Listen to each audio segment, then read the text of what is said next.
Merci. Merci, Monsieur le Président, Monsieur le Ministre, Monsieur le Président de la Commission et chers collègues. Vous avez un problème avec la démocratie, Monsieur Bernalicis ? Je vous invite à écouter l'orateur, s'il vous plaît, et à arrêter d'interrompre nos débats. Monsieur Masson, vous avez la parole. Merci. Au pire, prenez un calepin et prenez des notes, Monsieur Bernalicis. La proposition de loi dont nous débattons aujourd'hui n'est ni anecdotique ni superflue. Elle n'est ni outrancière ni déraisonnable. Elle n'est d'autre part ni farfelue, ni alambiquée dans son dispositif. Elle est nécessaire et adaptée. Au nom du calice des libertés individuelles, l'État a passé les 50 dernières années à bâtir une forteresse réglementaire qui bloque les voies administratives permettant l'expulsion des étrangers condamnés, quel que soit leur degré de dangerosité. Une conception tronquée qui, en l'état, protège davantage les délinquants étrangers que les victimes elles-mêmes. Ce fonctionnement irresponsable est le meilleur moyen de provoquer le chaos en laissant croire à ceux qui viennent que, quoi qu'ils fassent, ils resteront.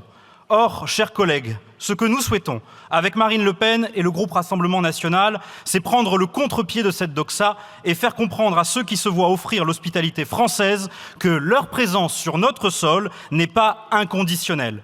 Bien au contraire.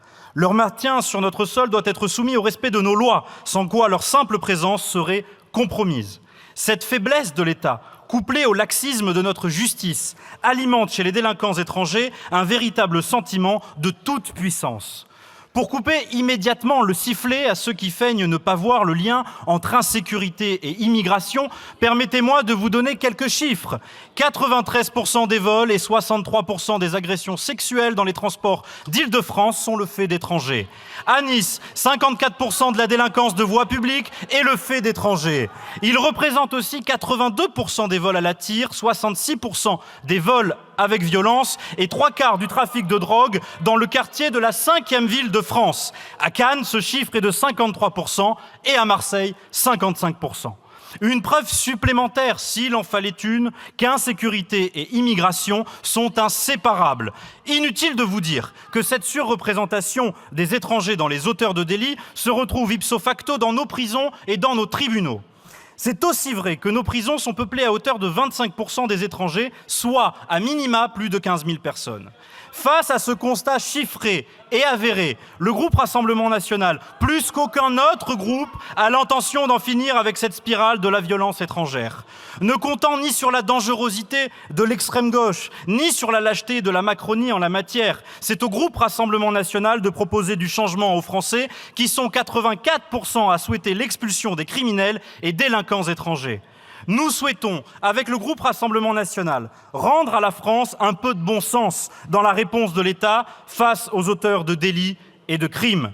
Ces faits sont hélas corroborés par des affaires dont les Français se souviennent. Je pense, comme ma collègue rapporteure Edwige Diaz, à l'assassinat de Philippine ou encore à celui de la petite Lola. Des affaires glaçantes de brutalité qui ne font que prouver le lien entre immigration et insécurité, mais qui mettent en exergue les graves dysfonctionnements de notre système administratif et pénal. Comment un étranger déjà condamné pour viol peut-il être libéré avant le terme de sa peine initiale et récidiver sans jamais se voir expulsé ? Ces graves manquements de l'État font couler le sang des Français et ne peuvent être tolérés. Nous appelons à un virage à 180 degrés de notre politique régalienne pour endiguer cette criminalité endémique et garantir aux Français leur sécurité, première des libertés. Il faut être aveuglé par l'idéologie pour ne pas tirer les conséquences de cette immigration anarchique qui est un facteur aggravant de la délinquance. Si vous ne souhaitez pas le voir, croyez-moi, les Français, eux, sont loin d'être aveugles. Pour toutes ces raisons, le groupe Rassemblement National propose d'assouplir les conditions d'expulsion des étrangers constituant une menace grave pour l'ordre public. Ce texte doit faire l'objet d'une large approbation de la part des députés de cette Assemblée, car il est indispensable pour établir l'ordre dans notre pays. Enfin, pour conclure, Monsieur le Ministre, 2 choses. Vous avez expliqué dans votre intervention une chose assez fausse. Il faut rendre systématique l'expulsion des étrangers qui ont été condamnés pour un crime ou pour un délit puni d'une peine d'au moins 3 ans d'emprisonnement. Ce n'est pas ce que vous avez dit. Et enfin, monsieur le ministre, comme tout ce qui est un peu issu de la droite molle, ça commençait bien, mais à la fin, on est toujours déçu. Je vous remercie.